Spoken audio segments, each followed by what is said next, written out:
She is a her and JT. What don't y'all understand? Yeah, to be on payroll. How many ways do I have to say it? These is wild. They pay big to do damage and procure victims. They're sex traffickers, and all of these bitches is whores. Sex worker. $250,000 a month to do strange shit at will. You couldn't wait for Cassie to run. Viagra to make sure that the involuntarily stays hard while you're numbing your fucking self with the. Now see, the ketamine, that's a horse tranquilizer, so that relaxes all your muscles. You could get fucked by 80 fucking ton gorillas.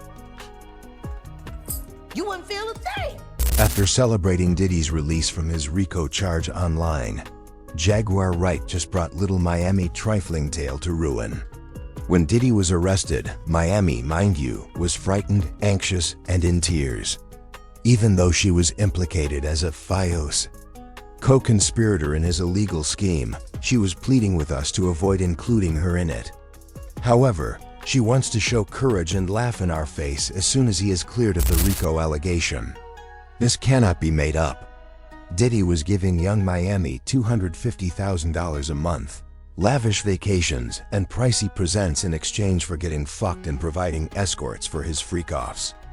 It seems that she was even enlisting her relatives in it, such as her cousin, whom she made to perform as an intoxicated man on video as Diddy looked on and touched himself. Young Miami aggressively assisted Diddy and other vile males in the industry in abusing the helpless boys and girls who merely aspired to succeed. And she was one of the masterminds behind these freak-off parties in Hollywood. When Diddy was sued by Lil Rod, one of the producers of his album, not long ago, Miami was revealed as an accomplice in all of this. He filed a lawsuit against Diddy for $30 million. Additionally, he revealed in the lawsuit that young Miami had assisted him in writing the essay and provided him with services, some of which were underage. He claims that during an all-white Thanksgiving party in 2022, Diddy and young Miami assaulted him. Lil Rod claimed that Diddy had invited him over to work on his album, which was the only reason he was there at all. However, as you are all already aware, Diddy invited Lil Rod for other reasons. Diddy added drugs to Lil Rod's drink. Lil Rod claimed that after the drug took effect, Miami's cousin barged into the bathroom while he was inside, allegedly starting him and performing oral acts on him without getting his permission. He tried to push her away and left the bathroom, but Miami's cousin followed him, allegedly undressing and trying to straddle him and have sex with him in front of Diddy. This is where things become even more intriguing, as he claimed that young Miami was one of the people who received a monthly payment from Diddy to serve as his employees. The accountant, Robin Greenhill, would make sure that any cash payments or wire transfers to former employees were made. Additionally, KK, Brendan Paul, Moy Bound, and Frankie Santella would be in charge of making sure sex workers were paid in cash, as Mr. Combs was overpaid via wire transfer from Robin Greenhill, which detailed the defendant's continuous illicit enterprise. Young Miami, Jade, and Daphne Joy received a monthly fee to work. Young Miami was receiving VIP treatment only because, in contrast to the other women Diddy was having affairs with, she was getting peed on, providing him with girls for his freak-offs, and putting herself in danger to give him copious amounts of pink for his parties. Among the many drugs Diddy would have on hand at his parties was the pink coke. Additionally, the prosecutors disclosed in court that they discovered part of it in his hotel room on the day of his detention, together with Astrolide and baby oil bottles. He was obviously getting ready for another freak-off. At first, folks assumed the pink was simply a more unusual take on the standard cook, but Jaguar claims that's not the case. If you have been following Diddy's entire situation, you are aware that Jaguar was on Diddy's neck long before any of us realized how evil he really is. She was actually the first to wonder why, if Miami wasn't selling her soul for that check, Diddy would be giving her $500,000 per month. Jaguar said that the pink cup Miami was carrying is actually referred to as a toy on the street. Additionally, it is a concoction of several potent chemicals, such as ketamine, Coca-Cola, Viagra, and any other drug that comes to mind. In reality, ketamine is a horse tranquilizer that keeps you up all night and promotes relaxation. Here's the problem though. Coca-Cola helps you stay awake, but it hinders your ability to become sufficiently excited to attend a freak-off party. And then Viagra enters the picture. Whoever takes it benefits from getting rock-solid hard so they can continue to take part in a freak-off for as long as they like.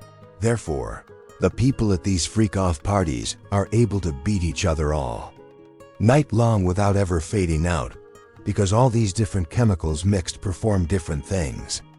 Consequently, the attendees of Diddy's freak-off parties suddenly merged all of these items into one, known as the PIN, K, rather than taking them separately.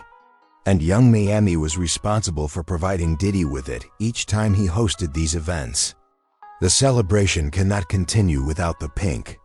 In order to obtain this pink whenever he feels like throwing a freak-off party, Diddy pays additional money for Miami to bring it in a private plane and then pays even more to ensure Miami is not examined at the airport. Wait, the two-seat. Yeah, the two-seat. That's what they got. I found out. I talked to my guy.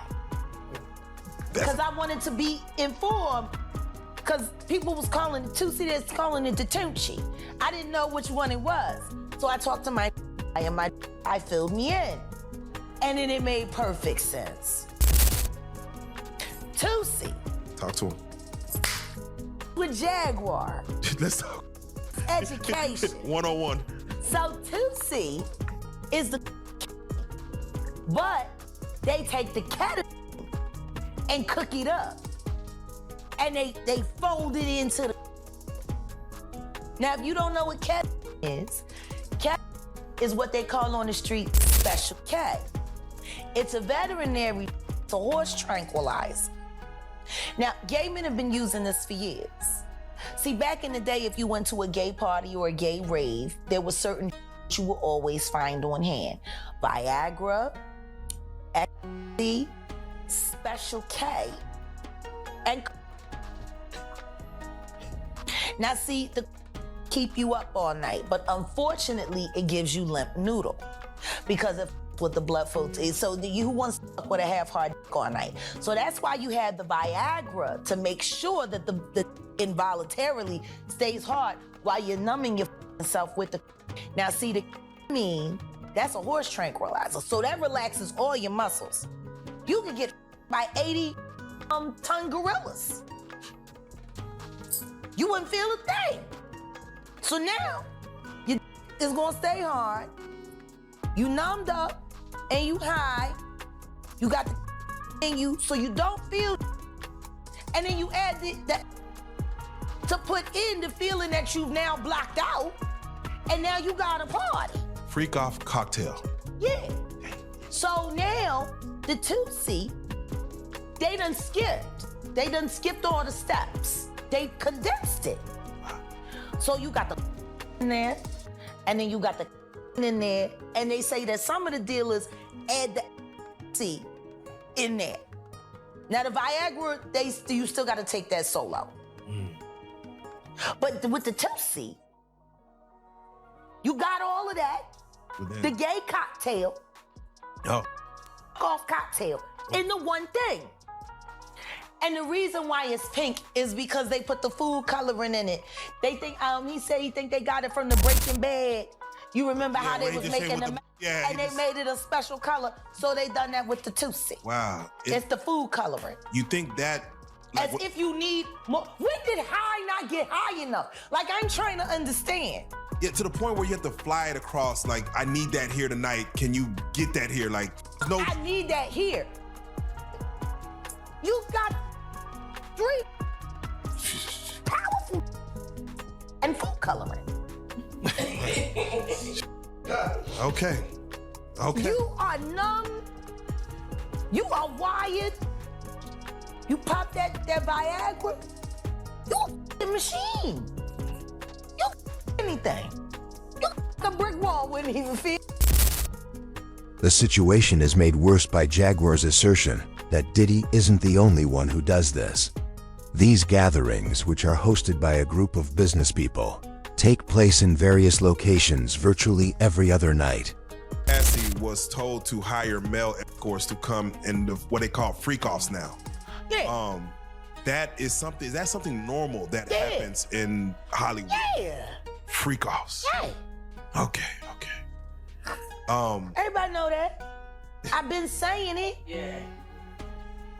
Yeah. How many times I got these is wild. Young Miami can take all that pressure.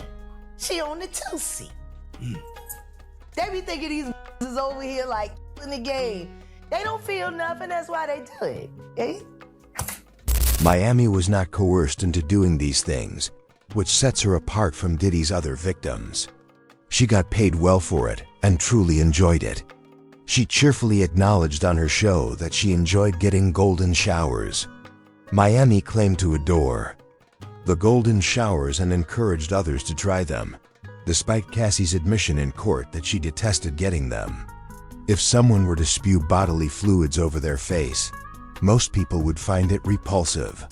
However, Miami happily acknowledged on her talk program, Carisha Please, that she adores every part of it.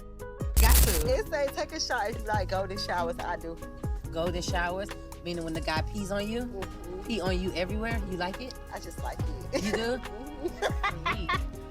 Freak of the week, huh? So you say take a shot. You say take a shot. Oh, we need a shot. I take a shot. You like golden shower? I do. But like peeing on you? I don't know. It's just, I don't know. It's just too I'm gonna be honest. Hold on, one more thing. I need something a little, let's say. So I'm gonna be honest with you. I've never had a golden shower. I did. Did you? I've never had a golden shower. Like, I've given one. Oh, is that the same thing as skirting or? Yeah, they say that. I don't know, but I don't had to go to shower and I like. I give them.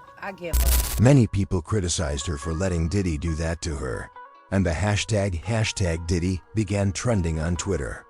While we're talking about her show Carisha Please, Jaguar revealed that the title actually alludes to the things that the boys and ladies Diddy brings to the freak-off party say to Miami, while they're being sexually assaulted and subjected to physical abuse by both Diddy and her. Young Miami actually seemed to confirm this during a furious online feud with Gina H., Diddy's other side chick, when she informed Gina that all she needed to do was contact Diddy to get her to get down on her knees and do whatever she wanted. She replied, "If I wanted you to eat, my Diddy would have you on your knees. Be you an eater." Put out a tweet a while back and basically was into it with, I guess, one of Diddy's other women. And she basically said, if I wanted you to eat my cat, Diddy would have had you on your knees by now. Do you think that that was really like her telling on herself before she knew things were gonna hit the fan? No, I think that was her being herself because she's a dumb.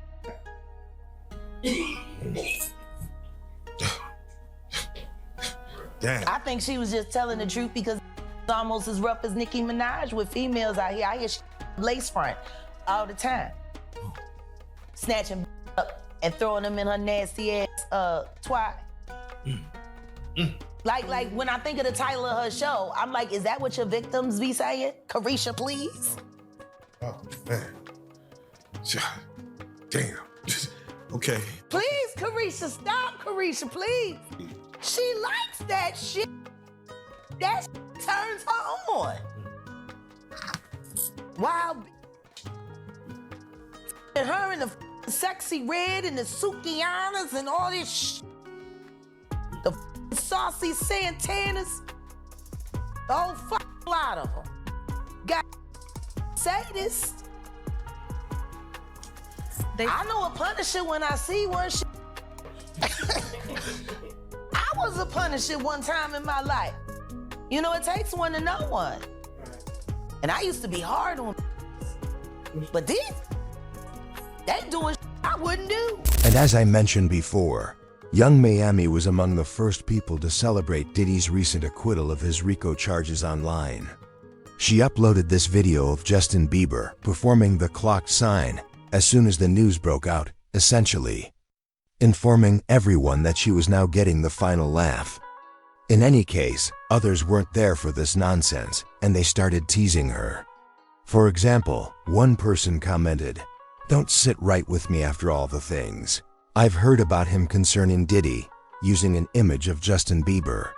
"This world of SSA is ill. She's been weird, lol," said another. "For that reason, JD ought to have achieved fame on her own, but she was afraid to do it or preferred to be a close friend or whatever.